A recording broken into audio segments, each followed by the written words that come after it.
Firman Tuhan katakan begini, orang yang sabar melebihi seorang pahlawan. Saudara, kalau berbicara tentang sabar, itu paling sulit dilakukan oleh manusia.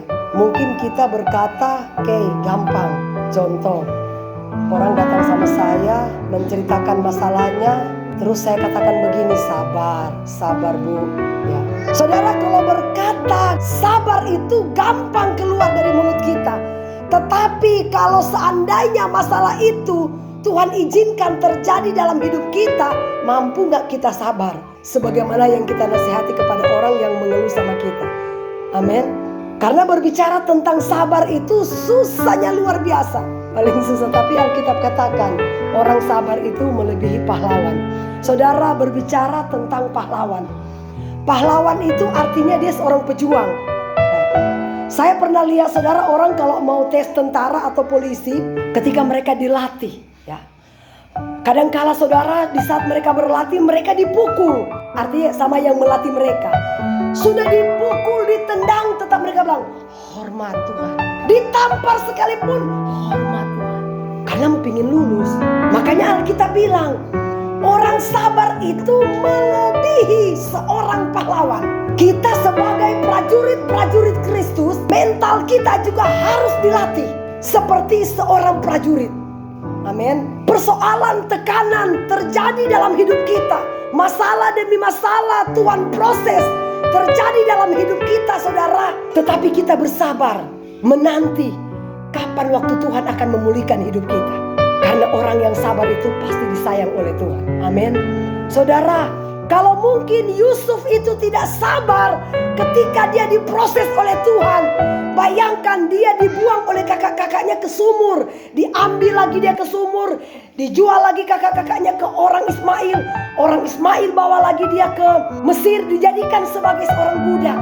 Bukan saja cuma berhenti sampai di situ. Setelah itu dia difitnah, dimasukkan ke dalam penjara. Saudara, tapi Yusuf sabar. Terkadang masalah itu diizinkan Tuhan terjadi dalam hidup kita untuk apa? Membawa kita pada kesuksesan. Amin. Jadi kalau Tuhan memproses kita melalui seseorang, jangan dulu salahkan orang itu. Siapa tahu Tuhan memang pakai orang itu untuk proses kita, bawa kita masuk ke dalam sesuatu hal yang indah yang sudah Tuhan persiapkan buat kita. Amin. Seperti Yusuf, siapa mau sangka-sangka saudara, ternyata ketika kakak-kakaknya bawa Yusuf ke Mesir, dijadikan sebagai seorang budak. Ternyata tidak pernah terlintas dalam pikiran Yusuf, dia sebagai seorang budak bisa menjadi Perdana Menteri kedua di Mesir. Amin. Kenapa sampai dia menjadi Perdana Menteri kedua? Karena apa? Karena dia menjalani proses Tuhan dengan begitu setia. Dia tidak pernah membenci kakak-kakaknya yang telah menjual dia.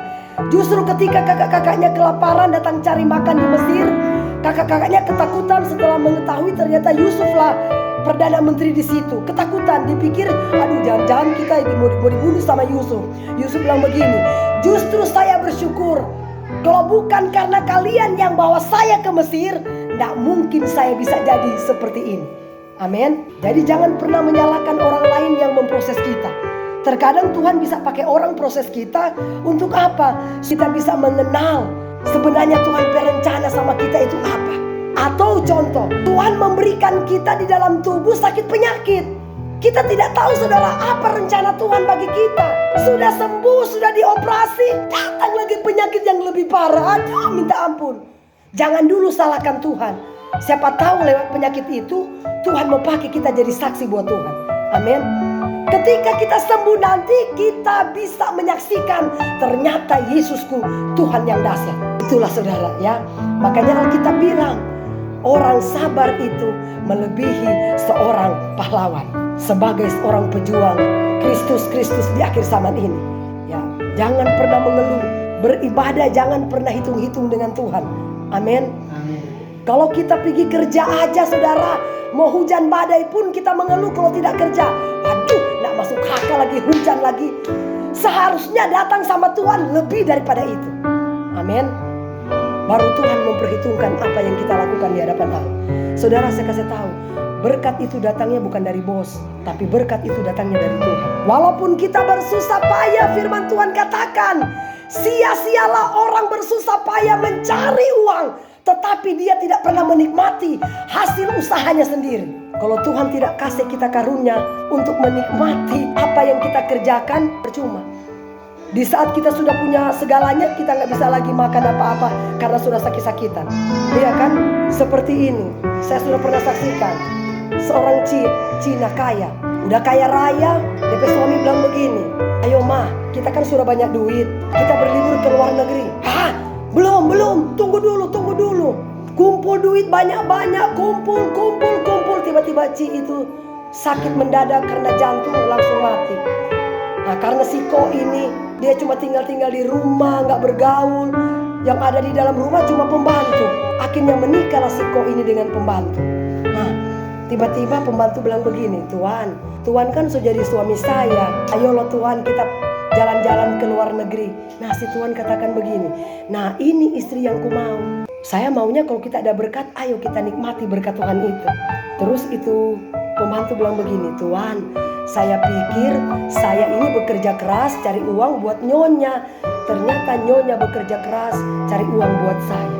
Setelah nyonya meninggal, yang menikmati berkat Tuhan itu siapa mah? Siapa Pak? Pembantu. So capek-capek tuh nyonya bekerja keras cari duit, nyonya mati.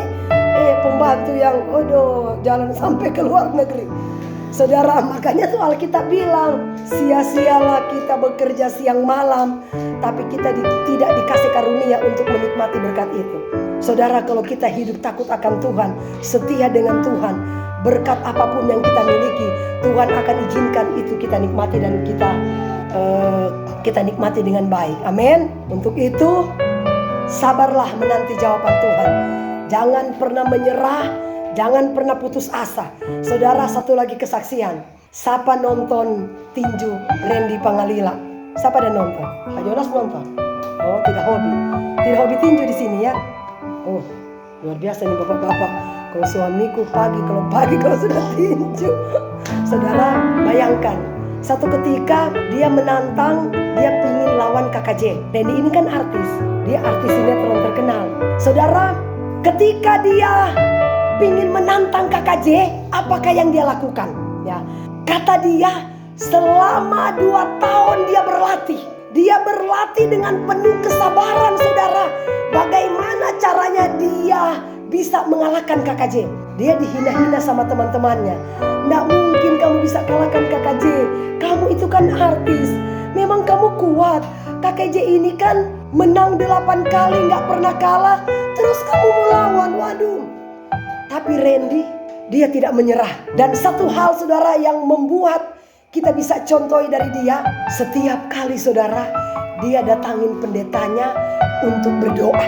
Karena firman Tuhan katakan, diberkatilah orang yang mengandalkan kekuatan Tuhan, terkutuklah orang yang mengandalkan kekuatan manusia. Jadi dia datangin pendetanya, minta didoakan. Nah, pas sudah saatnya mau bertanding, tadinya saudara waktu Kakak J pukul dia, jatuh terus, kami pikir dia mau KO. Nggak mungkin karena jatuh terus, dia nggak ada kesempatan mau lawan. Akhirnya kali terakhir dia langsung berpikir begini, saya tidak boleh menyerah.